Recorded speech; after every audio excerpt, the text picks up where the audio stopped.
le congrès radical jette un beau défi. C'est un congrès d'hommes nus. Ils ne peuvent rien, et c'est leur vertu de ne rien pouvoir. Car ils nient les pouvoirs qui, depuis la guerre, nous mènent insolemment au fouet. Un métallurgiste, un parfumeur, un évêque, un général, 2 ou 3 journalistes, et quelques avares à coupons pour faire garniture, tel est le Grand Conseil qui a juré de nous conduire selon ses propres fins. Les radicaux n'ont pour eux que d'être méprisés par le Grand Conseil. Toute leur force est là. S'en rendent-ils compte? Un cœur tendre voudrait bien être aimé des 2 côtés. Impossible. Il faut rompre avec les salons et avec l'Académie. Rompre à jamais. Il faut compter pour rien le mépris des brillants subalternes. Ce n'est presque rien tant qu'on reste dans l'opposition. Ce sont, par comparaison, les temps agréables du métier radical. Mais qu'ils arrivent au pouvoir une fois de plus, ils trouveront des caisses vides, l'ironie des chefs de service, les injures de la presse, les huées de la rue, et l'épouvante de leurs propres troupes. En revanche, ils auront l'amitié socialiste, toujours perfide par des raisons de doctrine, car un article de foi des socialistes, c'est que les radicaux ne pourront jamais rien. Tel est le terrain mouvant.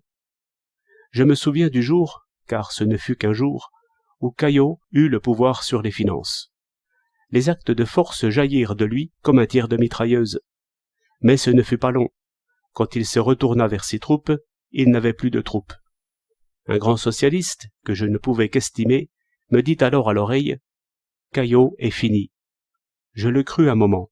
C'était faux. On en eut tout de suite, et toujours depuis, sans preuve. Les troupes revinrent, mais trop tard. La panique agit promptement et irrémédiablement. Nous passons notre temps, nous autres radicaux, à fuir quand nous avons la victoire, et à revenir quand l'ennemi s'est retranché. Les radicaux sont assurés de vaincre, mais sauront-ils porter la victoire? Je n'accuse pas les hommes.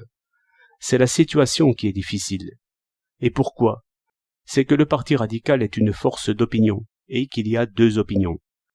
Il y a l'opinion des urnes et l'opinion bavarde. La première résulte d'un rassemblement du citoyen sur lui-même, et dans une sorte de solitude. Il juge alors les arrogantes majestés. Il sait bien qu'il n'a qu'à lever le doigt. Il lève le doigt. Cette force silencieuse balaie tout. Mais c'est alors que l'autre opinion siffle à ses oreilles.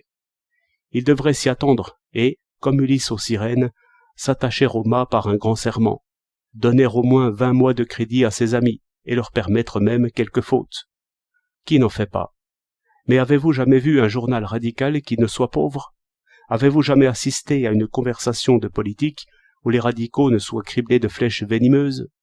Entre le renard d'administration, qui raconte avec esprit les erreurs du ministre, et l'ironique socialiste, qui explique que ces erreurs étaient inévitables, vous ferez figure de béotien.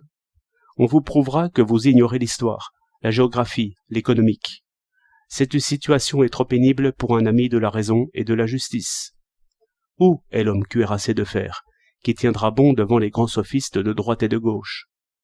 Et si les ministres? Croyez-vous qu'il ira chercher des éloges dans quelques petites feuilles radicales? Non. Il ouvrira le temps, avec l'espoir, toujours trompé, d'y trouver une bonne parole. Il faudrait ne pas lire le temps, et ne pas dîner en ville. C'est le régime du pain sec, pour un ambitieux. Et pouvez-vous concevoir un homme politique qui ne soit pas ambitieux du tout? Les vieux n'ont guère d'illusions là-dessus, s'ils n'ont pas oublié Combes et Pelletan. Les jeunes devraient lire ces biographies et les faire illustres. Il n'est pas dit que la liberté ne sera pas payée cher, ni qu'elle fera plus que tenir péniblement, et même sans avancer d'un cheveu, devant les antiques puissances, qui savent si bien punir et récompenser.